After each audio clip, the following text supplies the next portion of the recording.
À l'image de celui de Pointe-Noire, les ports africains renforcent de plus en plus leur capacité d'exploitation.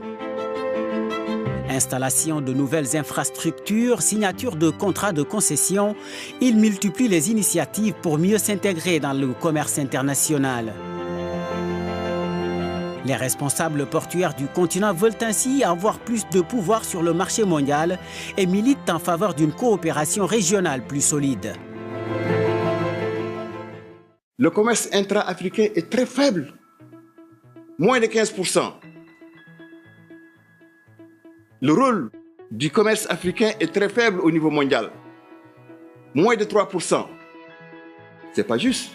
Donc nous, Africains, au niveau du secteur portuaire, nous nous sommes dit que nous allons prendre ces questions-là en charge, la main dans la main, créer des modèles pour que nous puissions jouer sur l'attractivité stratégique de l'Afrique, parler d'une même voix pour pouvoir renforcer notre pouvoir de négociation.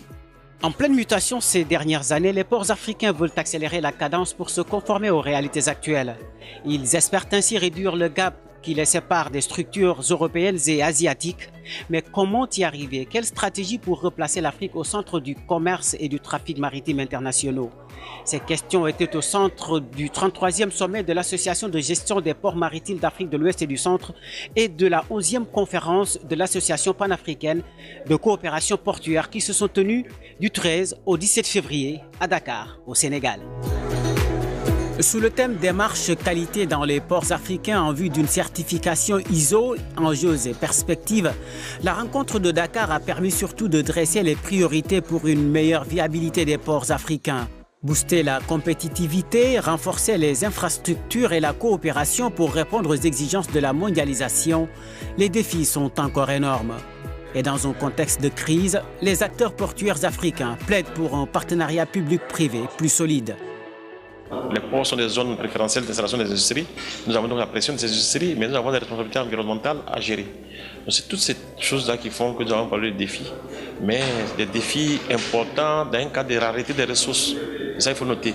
Aujourd'hui, les États ont mis une priorité, tant et si bien que les ressources sont affectées à d'autres sujets aussi importants que les ports.